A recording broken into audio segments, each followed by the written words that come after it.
இன்றைக்கு கர்த்தர் உன்னை சேர்த்துக் கொள்கிறார்.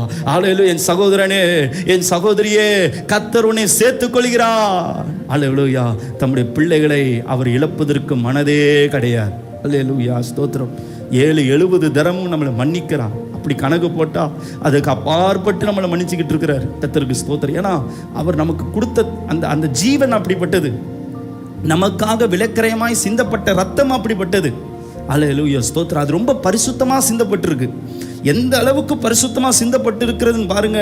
இந்த 2025 ஆண்டுகள் வரைக்கும் அவருடைய இரக்கம் நம்ம மேலே இருந்துகிட்டே இருக்கு. அப்போ அவ்வளோ பரிசுத்தமாய் இயேசு கிறிஸ்து பிதாவின் சித்தத்தை, அல்லேலூயா, என்ன சித்தம்? பிள்ளைகளுக்கு இரக்கம் கிடைக்கணும். அல்லேலூயா. பிள்ளைகளை சேர்த்து கொள்ளணும். ஸ்தோத்திரம். எப்படிப்பட்ட பிள்ளைகள்? கொலை செய்கிற பிள்ளைகள். பேதுரு பாருங்க. அல்லேலூயா. இயேசு கிறிஸ்துவோடு 3 ஆண்டுகள் ஊழியம் செய்து கூட அவன் பட்டயத்தை எடுக்கிறான்.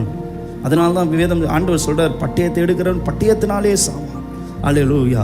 ஸ்தோத்திரம். பேதுரு அதுக்கு பிறகு மன கசந்து அழுகிறார். அல்லேலூயா. ஸ்தோத்திரம். அதே பேதுரு இடத்துல ஆண்டவர் கேட்கிறார், பேதுருவே, சீமோனே, நீ நேசிக்கிறாயா? ஏன்? அல்லேலூயா. அவருக்கு மனம் அப்படிப்பட்ட மனம் சார். அல்லேலூயா.